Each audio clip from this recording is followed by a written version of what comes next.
जय जगन्नाथ ओडिशावासी समस्त को स्वागत जनाऊँगी मो चैनल आशा शिखा कैंसर पेसेंट मानक कौन पाई फिजियोथेरापिस्ट पाखक निया हुए आ फिजियोथेरापी कहीं करती वीडियोटी प्रथम शेष पर्यंत देखंतु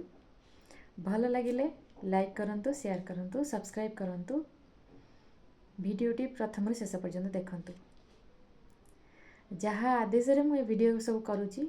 से वीडियो की चलै नहीं जीवो से ही रास्ता देखैब तांकरी ना धरिकी समस्त को डाकिबी प्रभु समस्त को भलरे रख समस्ते भलरे थांतु क्या दिन न देखा पड़ू किए यही भाया दिन क्या जीवन में न आसू फिजियोथेरापी जिते बड़े जड़े कैंसर पेसेंट ता बॉडी बहुत स्टिफ हो जाए ऑपरेशन पर स्टिफ हो जाए कीमोथेरापी ऑपरेशन रेडिएशन तो तांकु से ऑपरेशन पर फिजियोथेरापी करने को कह हुए कहीं बॉडी स्टिफ हो जाए था पेन भी कम कर दिए आमर फिजियोथेरापी हवा द्वारा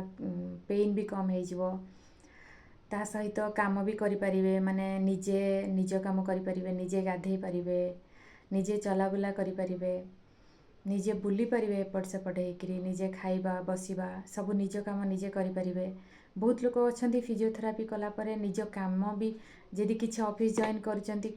किसी काम करती ऑफिस माने जेकोसी काम गोटे करुँच निज काम को भी पुणी थे फेरी भी जापारती माने फिजियोथेरापी कर सारापर दुर्बल लगुव जदि से आमको टिके भल लगे फिजियोथेरापी कलापर से गोटे एक्सरसाइज ना से गुड़ा सब आम करवा द्वारा कौन हम ना आमको माने हाल्का लगे पूरा स्टिफ लगनी मु तो करे सबुदिन तो देखी गोटे वीडियो रे कौन कौन करने हुए मत बहुत कम करने को कहला अच्छा पेसेंट मानकर पूरा बहुत अधिक होती जो मानक से अधिक एक्सरसाइज करने को कह हुए हाथ उठे हुए बॉडी पूरा स्टिफ हो जाइए तो हाथ ऊपर उठे पारे से हाथ में किसी ओजन जिनस धरी पारे हाथ झिम हो जाए सब आंगुली गुड़ाक सब झिम झिम हो जाऊ हाथ आंगुली एपट हाथ आंगुली हो जेकोसी पट होता आंगुली झिम हो गोड़ आंगुली झिम हो सब हुए तो से गुड़ा करवा द्वारा फिजियोथेरापी करवा द्वारा टिके रिलैक्स लगे आउ जदि माने ये लगुथ मुंड फुंड बुलाऊ तो सेटा भी टिके कमिज तापरे बॉडी उपरे निजको कंट्रोल भी आम करिपरिबा कि हाँ माने फिजियोथेरापी कलापर निज बॉडी और निज माइंड को आम कंट्रोल करिपरिबा आउ जो स्वेलिंग भी थाए माने फुली जाई थाए जन जनकर हाथ फुली जाइथिबो जन जनकर जो माने कैंसर पेसेंट से माने जानिथिबे जो ड्रेन मैनेज जोटा हुए जो सब बड़े सेट गुड़ा कौन बाहर थी से मैनेज से फुलिक रहे सेटा फुलिक रही तो से गुड़ाक कमेवाई भी कुआ हुए कि फिजियोथेरापी करने कुआ हुए फिजियोथेरापी मतलब कि किसी गोटे एक्सरसाइज आमे सब स्कूल तो करूले देखिए सब पीटी सार जमती कि किसी गोटे एक्सरसाइज कराती हाथ उपरू करवा तलू करवा कि नईवा कि बसवा उठा सब जमती हुए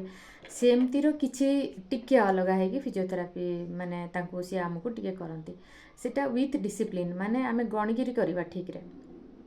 आमे हाथ को उठाऊँ उपरको माने 10 काउंट करवा धीरे धीरे उठेवा 10 थर काउंट करवा पुणी थे तलाक हाथ पकड़ा बेले पुणी तले 10 थर काउंट करवा तो यहाँ हूँ गोटे डिसिप्लिन सेमती करवा द्वारा गोटे बॉडी कौन करे सेटा को सपोर्ट कर नहीं जाए तो धीरे धीरे धीरे धीरे स्वेलिंग कम हो जाए काम करने को शक्ति मिले माने निज काम निजे करिपारंती से फिजियोथेरापी करा हुए तो फिजियोथेरापी बहुत इम्पोर्टेंस सबुपाई इवेन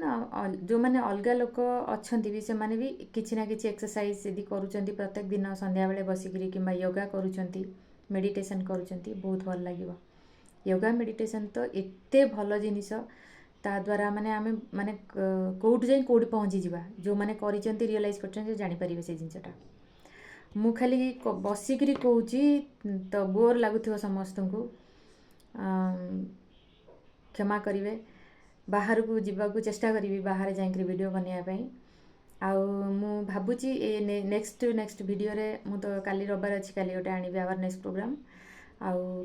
नेक्स्ट वीडियो सब मु प्लान करुच्ची कि ये पाई जो କିଛି କଥା ହେବା ବେଳେ ମୁଁ ଯାହା ଜାଣିଛି ମୁଁ ମାନେ କ୍ରାଫ୍ଟ ଜିନିଷ ହଉ କିମ୍ବା କଲରିଂସ ହଉ କିମ୍ବା ଯାହା ଟିକେ ଛୋଟ ମୋଟ ଜାଣିଛି କଥା ହେବା ସହିତ ମୁଁ ସେ କାମ ବି କରିବି ଟିକେ ବୋଲିକିରି ନିଜ ଚ୍ୟାନେଲ୍ ଉପରେ, ଯେଉଁଟାକି କାହାକୁ ବୋର୍ ଲାଗିବନି, ଭଲ ବି ଲାଗିବ ଦେଖିବା ପାଇଁ। କାହିଁକିନା ମୁଁ ଖାଲି କଥା ହେଉଛି ତ ସମସ୍ତଙ୍କୁ ନିଶ୍ଚିତ ବୋର୍ ଲାଗୁଥିବ।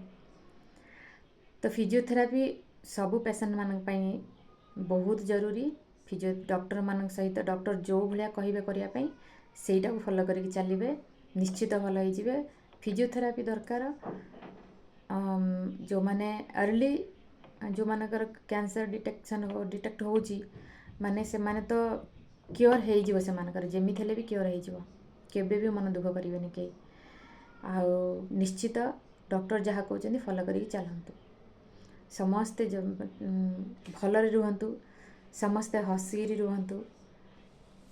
ମୋ କଥା କାହାକୁ ଯଦି କଷ୍ଟ ଦେଉଥିବ କ୍ଷମା କରିବେ। ମୁଁ ତ ସେମିତି କେବେ କିଛି କୁହେନି, ତଥାପି ଚେଷ୍ଟା ମାନେ ମୋ ଅଜାଣତରେ ଯଦି କିଛି ଭୁଲ ହେଇଯାଉଥିବ କ୍ଷମା କରିବେ। ଆଉ ମୋ ଭିଡ଼ିଓଟିକୁ ସବସ୍କ୍ରାଇବ୍ ବି କରିବେ। ପୁଣି ସେଇ ଭଗବାନଙ୍କ ଉପରେ ଛାଡ଼ିଲି, ତାଙ୍କ ଆଦେଶରେ ମୁଁ ୟୁଟ୍ୟୁବକୁ ଆସିଛି, ତାଙ୍କରି ଆଦେଶ, ସିଏ ତାଙ୍କର ଯାହା କରିବେ। ରହିଲି ସେଇ ଜଗନ୍ନାଥଙ୍କ କୃପାରେ। ଜୟ ଜଗନ୍ନାଥ।